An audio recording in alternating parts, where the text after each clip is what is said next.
They optimized my bottlenecks, removed redundant pointer checks. The database's sub-selects are indexed to a T. They shaved the microseconds down till there was nothing left to count. I instantaneously found the answer in a breeze. But I've been feeling so alone. Nobody here is calling from a function or a phone. If I'm dead code, let me die. It's the Monday Morning Show. Today is March 2nd, 2015. I'm Ken LaSalle.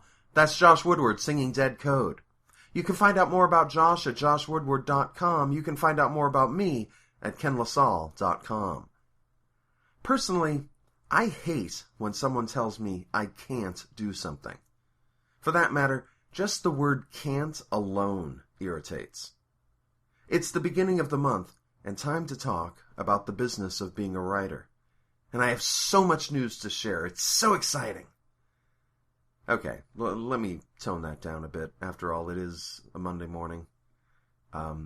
It's exciting. 2 new reviews have come in for my new novel, Heaven Enough. And though I promise not to read too much, allow me to share some snippets with you here. First, this review came in from D.E., stating, "In a journey of self-reflection, Ken LaSalle asks the one question we never really ask in marriage. Do we really know the person we love the most? In the heart-wrenching and sometimes comical journey of Matthew Murphy, Mr. LaSalle shows us through tragedy, anger, remorse, and grief, one can find their soul and true purpose in life in the least likely places. Mr. LaSalle's expressive writing shows us the frailties of man's inner demons. His option of having Matt believe the worst in his wife without facts exhibits his true understanding of human nature. With the addition of some colorful characters, Babette comes to mind, we see Matt's transformation from an angry, controlling, and somewhat narcissistic man to a man learning to forgive himself as well as others. Even with the unforeseen ending, Heaven Enough is a strong narrative of redemption and hope one should not overlook." I had to cut quite a bit out of that review. You can read the rest on Amazon's Heaven Enough listing. I'll put a link to it in the show notes. The review left by Sharon Hulbert is short and sweet. Heaven Enough takes you on a thought-provoking journey. Do we love enough? Why do we make the choices we make? And is there more? Or did we just settle into our life? Both engaging and entertaining, Heaven Enough was the perfect book to curl up with on a rainy day. Just remember to have tissues handy. Here's the thing. I have never been one to consider writing a romantic novel. But when the story for Heaven Enough came to mind, it wouldn't let me go. And like I said, can't isn't a word I like very much. I'm no longer the kind of person who says, I can't write that. Now, everyone I know who has read Heaven Enough has come back with a great response, and I'm so happy to see that reflected in the reviews. What's next? Buddhism. I've spent most of my life in a kind of wrestling match with religion. I'm not the kind of person to do the whole faith thing. I'll be honest, I was a born-again Christian for a while, but I couldn't stay with it because I saw how foolish the whole thing is. Christianity, to me, is a bill of goods written on a tissue of lies. It's nonsense.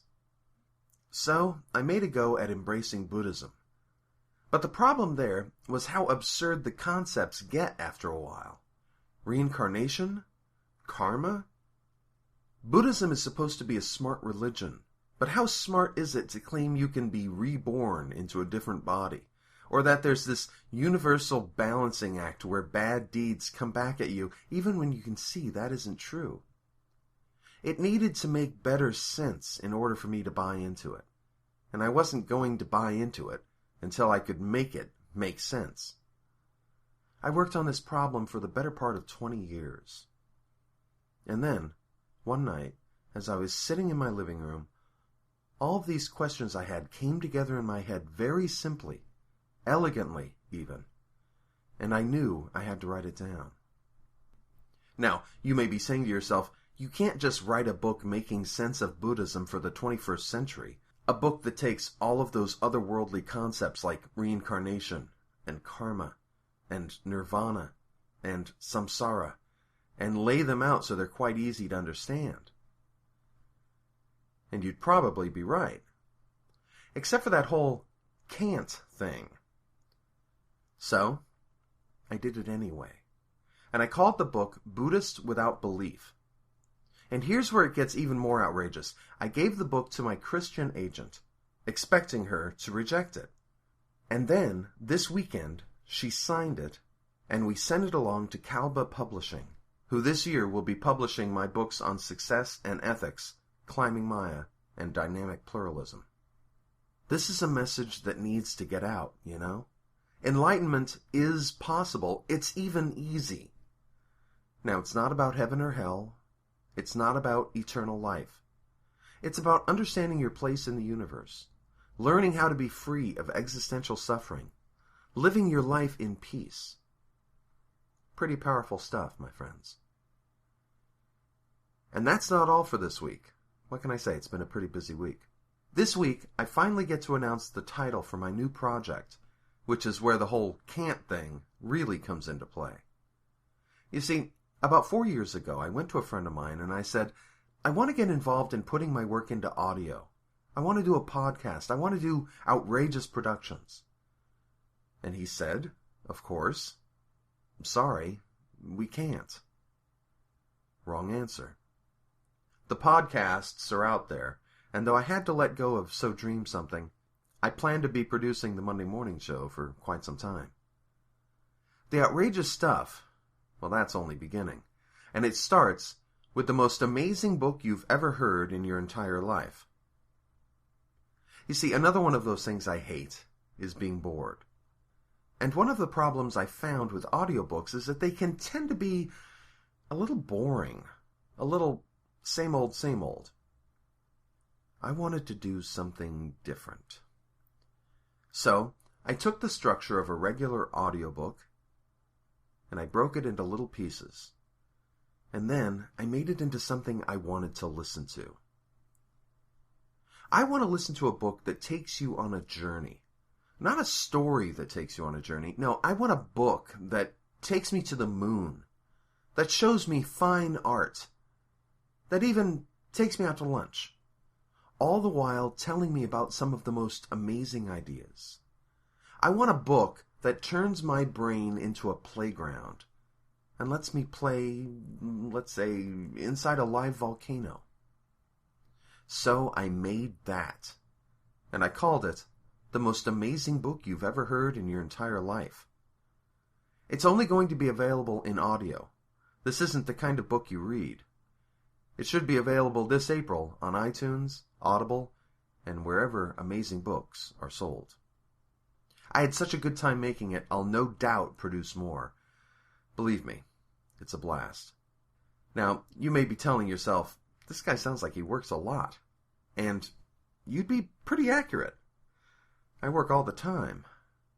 Why? Because I want to make a living at this whole writer thing.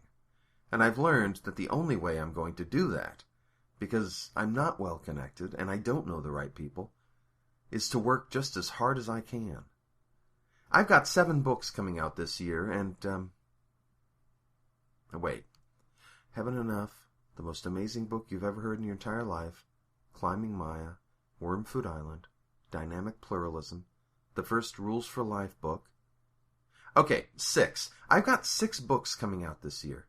Then, at the end of the year, I'm releasing my first comedy album. If I get a chance to breathe somewhere in there, I'll be grateful, believe me. And that, my friends, is the business of being a writer. I'll be back next week with a regular show, but for now, the cool thing for the week could not be cooler. Go right now to killingcancer.vice.com and watch the new special report from the people at Vice about recent incredible strides in the fight against cancer. Listen, I've lost enough people to cancer. Just this past October, I lost my stepmom, Blanche, and the pain of that loss still won't go away. Seeing this terrific news, there's no way to express how it made me feel. Elated with hope for the future? Yes, but also terribly sad for those I've lost. Go right now and watch this. It's 42 minutes long, and it's worth every minute. I'll put a link to it in the show notes, or you can go to killingcancer.vice.com. This episode is brought to you by my new book, Heaven Enough, from Limitless Publishing. You can buy it now for the Kindle, or in paperback from Amazon, or from Barnes & Noble for your Kobo.